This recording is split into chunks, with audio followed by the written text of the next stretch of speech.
We're back out here at the Big Lake, and today we're asking the question, am I really using a spinning combo the wrong way? You don't want to miss this one. Stick around. Got him. Oh, you're not getting away this time, buddy. It's not big, it's a little bitty guy, but well, he's trying to dig. It is a good one. It's actually a really good one. Look at that.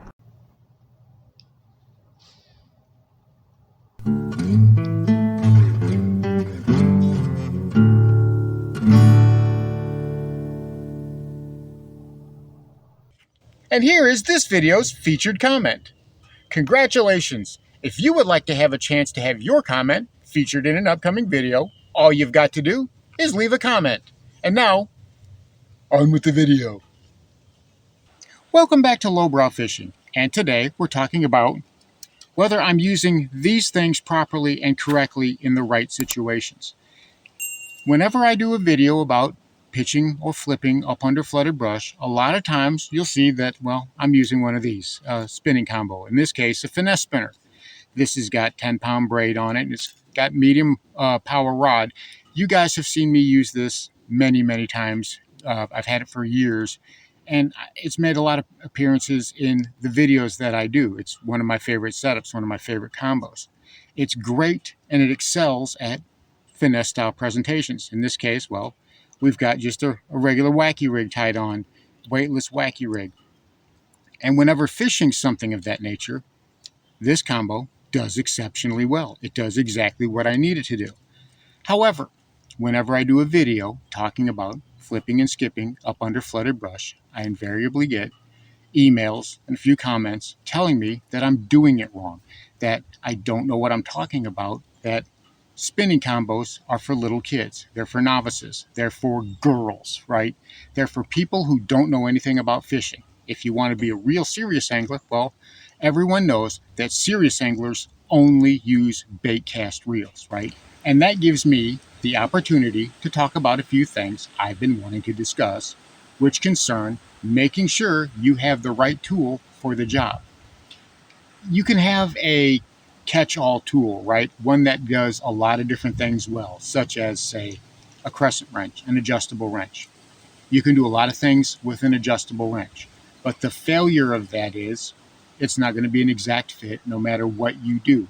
It'll do a lot of things good, but sometimes it's just not going to work when you need it to work. That's just not what they're designed for. They're designed to be adjustable, get a nut off, loosen a bolt in a pinch, but they're not going to be an exact fit. Sometimes you're just going to have the right wrench. You're going to have the right socket. Yeah, I never had. I don't know why I grabbed a pack of green pumpkin. I think I thought it was a different color. I just grabbed it. But whatever, we'll work with it. We will work with it. It's just a few casts before we got to get back up on, put the boat back up on there.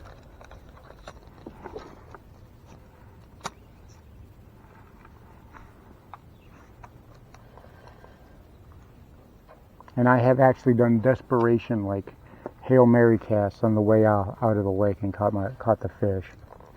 Like that. You got him. Are you recording? Yes, I'm recording.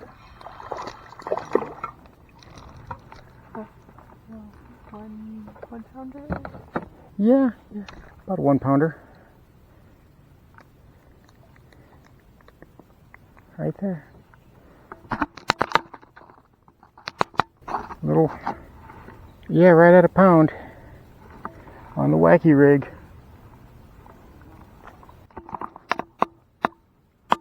All right, little dude, thank you.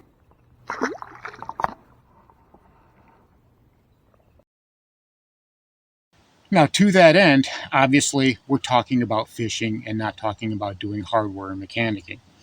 But whenever we are on the water and we are fishing and we're using a specific technique or presentation, we need to make sure that the rod we have in our hands, that the gear that we're using is what the job requires. A lot of times I've seen guys using the exact wrong outfit for what it is they're trying to accomplish.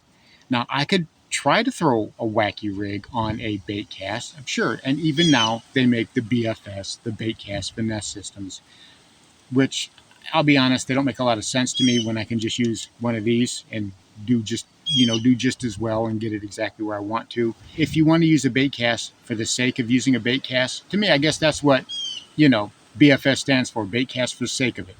But in my book, you're not going to beat a good old spinning combo. This is what excels at things like drop shotting, at fishing a swim bait, at fishing a weightless wacky rig.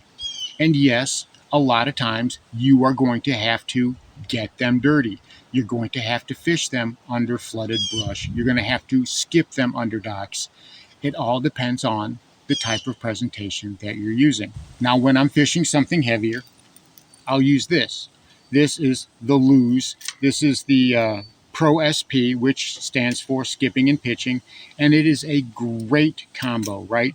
This is an 8.1 to 1 gear ratio, so it's plenty fast, and it is specifically designed for skipping and pitching.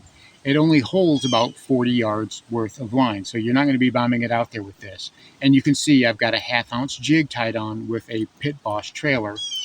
It's a rattle jig, and this has made several appearances in this channel. As a matter of fact, I caught a very nice fish at the Trophy Bass Lake with this exact rod and reel, so I know it'll get the job done. You have to have the right tool for the job. In that instance, when I'm dragging a jig or whenever I'm skipping a heavier jig up under flooded brush, this is exactly what I'm going to go for. This has got 20-pound fluorocarbon on it, and this has got a heavier duty, medium heavy 7-foot rod to go with it, so I can actually do a little bit more horsing on those fish. I don't have to play them out quite so much as I do with that finesse rod. When I catch a fish with that finesse rod, when I'm hooking into it, I understand I'm going to be playing even 1.5 pound, 2-pound fish. I'm going to be playing those out a little bit more.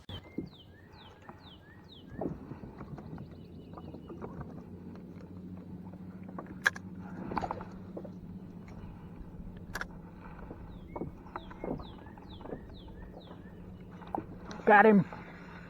Oh, you're not getting away this time, buddy. It's not big, it's a little bitty guy, but well, he's trying to dig. It is a good one. It's actually a really good one. Look at that. And what was that? Was that green pumpkin? Was that the color that I never throw? What in the world? There we go. All right. No, no, no, no, no, no, no, no, no, no, no, no, no, no, no, no, no. Ooh. He was so close. I thought he was making his way to freedom.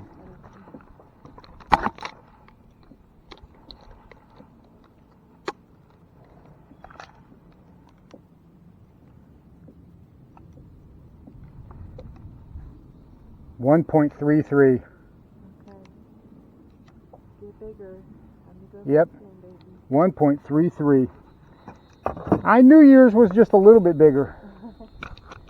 I knew yours was just a little bit bigger.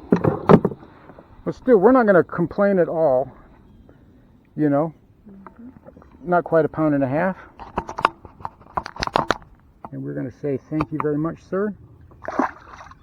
Adios. Let him go, let him grow.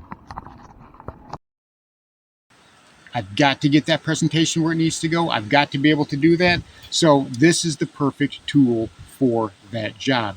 You can't use a hammer to screw in a screw. It's just not the right tool for the job. Yeah, you can bludgeon it all day long, but sometimes you just need to take a little bit more finessey approach. So even though I'm skipping under flooded brush, yes, I'm using a weightless wacky rig, but this is the right tool for the job. I have to be able to skip it up under there. I have to be able to delicately approach those fish. If I'm using something like I said, a drop shot or a weightless Texas rig or a fluke style bait or something of that nature, I want to be able to handle that presentation the way it needs to be handled. Now, a lot of times those fish are just not going to bite a bigger jig, a bigger presentation. So you're going to have to pare it down. Again, we're talking about the right situation using the right tool. So in my lake, it's very pressured. Those fish are up under flooded brush. If I pitch something in there that's big and heavy and bulky, a lot of times they just ignore it. I'm not getting the bites that I want to get. I have to use something like a wacky rig that floats down very, very slowly. So I'm not going to use that on a bait caster. So those are the reasons why I do what I do. If you're the type of person who doesn't want to use a spinning combo, if you think that a spinning combo is for a novice or for a child or something of that nature, then that's fine. Use what works for you. I'm not trying to talk you out of anything. All I'm trying to do is illuminate you to the fact that there may be other possibilities out there that will certainly help you raise your angling to the next skill.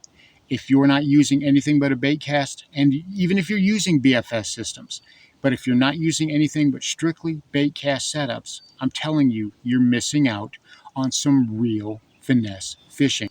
And you're doing yourself a disservice because you're missing out on a lot of bites, on a lot of potential bites that you could be getting.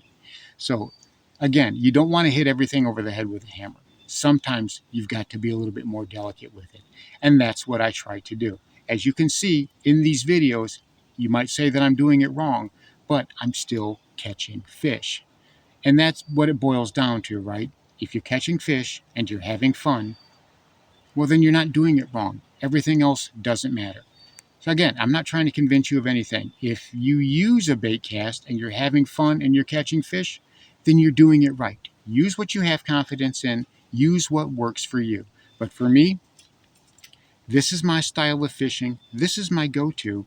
And this is how I'm getting those girls out from up underneath that flooded brush. It's what works for me. So there you have it. It's all about using the right tool for the right job during the right circumstances and situations.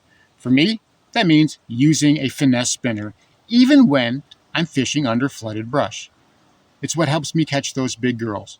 And hopefully you'll see why that's what I like to do.